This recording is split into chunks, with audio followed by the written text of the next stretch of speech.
کلا انہا تذکرہ، یہ لفظ بہت اہم ہے. تذکرہ، ذکرہ، تذکیر، فذکر بالقرآن، کیا معنی ہے اس کے؟ یاد دہانی صحیح ترین ترجمہ ہے، یاد دہانی.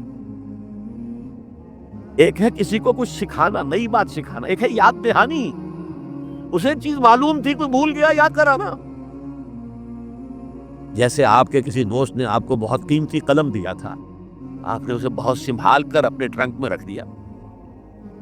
اب سال ہا سال ہو گئے، نہ دوست سے ملاقات، نہ وہ یاد. اچانک آپ نے کسی روز ٹرنک کھولا اور وہ قلم آ گیا، تو آپ کو دوست یاد آ جائے گا کہ نہیں؟ اس لیے قرآن آفاق و انفس کے لیے آیات کہتا ہے. ہم اپنی آیات دکھائیں گے تمہیں، نشانی جس کو دیکھ کر تم ہمیں پہچانو گے. اور تذکرہ کا مطلب کیا ہے؟ پوٹینشلی ایمان ہر انسان کے دل میں موجود ہے. یہ جو روح جو ہمارے قلب کی مسکن نکید ہے، اس میں اللہ کی معرفت بھی ہے، اللہ کی محبت بھی ہے. البتہ ذہول کے پردے پڑ گئے ہیں، بھول اور نسیان طاری ہو گیا ہے. ہم دنیا ہی کے اندر گم ہو کر رہ گئے. ہماری ساری دلچسپیاں دنیا سے ہیں، لہٰذا ہماری توجہ ہی نہیں ہے. ورنہ ہر انسان کے دل میں یہ جو یہاں ہندوستان میں کہتے ہیں آتما اور پرماتما، آتما اور پرماتما کا تو تعلق بہت گہرا ہے.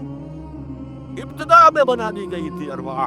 جب ہم سب کے سب تمام انسان آدم سے لے کر اور تا قیامت جو انسان آئے گا دنیا میں، ان سب کی ارواح پیدا کر دی گئی اور پوچھا گیا الستو بربکم قالوا بلا. یاد ہے؟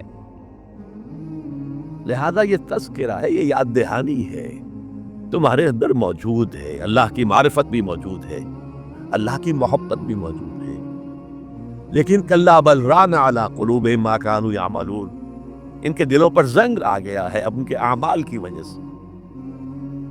شیشہ جو ہے وہ زنگ آلود ہو گیا. حضور نے فرمایا ان هذه القلوب لتصدع كما يصدع الحديد اذا اصابه الماء. ان دلوں پر بھی زنگ آ جاتا ہے، جیسے کہ لوہے کے اوپر پانی پڑتا رہے تو اس کو زنگ آ جاتا ہے. پوچھا گیا فما جلاؤها یا رسول اللہ، اے اللہ کے رسول ہماری تلواروں کو زنگ لگتا ہے، ہم پالش کرتے ہیں، سیکل کرتے ہیں، اور پھر چمک اٹھتے ہیں. تو دل پر اگر زنگ آ جائے تو اس کا علاج کیا ہے؟ دو چیزیں فرمائی، کثرت و ذکر الموت و تلاوت القرآن. دو کام کرو کثرت سے. موت کو یاد رکھو، یہاں رہنا نہیں ہے، جانا ہے. یہ ہمارا گھر نہیں ہے، یہ ہماری منزل نہیں. ہمارا اصل گھر جو حضور نے فرمایا انما الدنیا خلقت لکم وانتم خلقتم للآخرہ، یہ دنیا تمہارے لیے بنائی گئی، تم آخرت کے لیے بنائے گئے. اس لیے حضور نے فرمایا کن فی الدنیا کانک غریب عابر سبیل. دنیا میں ایسے رہو جیسے راہ چلتے مسافر ہو یا اجنبی ہو. اپنے بارے میں فرمایا مالی والی دنیا، مجھے تمہاری دنیا سے کیا سروکار. انما مثلی کراکب استظل تحت شجرۃ ثم راح فترکہا. میری مثال اس مسافر کی سی ہے جو ذرا سستانے کے لیے کسی درخت کے سائے میں بیٹھتا ہے تھوڑی دیر. وہ اس کا گھر تو نہیں ہے، اس کی منزل نہیں ہے، پھر وہ اس کو چھوڑتا ہے، اپنا راستہ لیتا ہے. یہ اگر ہمارا تصور قائم ہو جائے. کلا انہا تذکرہ. اب اس کے بعد جو الفاظ آئے فی صحف مکرمۃ مرفوعۃ مطہرۃ بایدی سفرۃ کرام بررہ.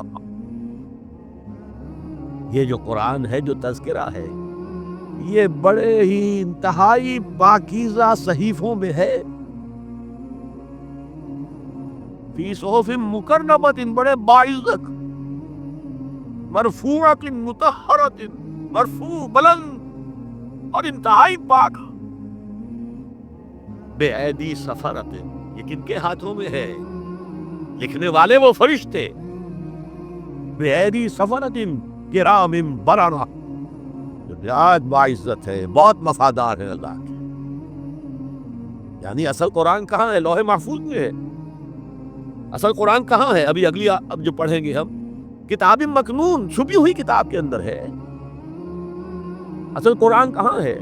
وَإِنَّهَا لَفِي أُمِّ الْكِتَابِ لَدَيْنَا لَعَلِيٌّ عَظِيمٌ. یہ تو اس ام الکتاب میں جو ہمارے پاس ہے، بہت بلند ہے، بہت عظمت والا ہے.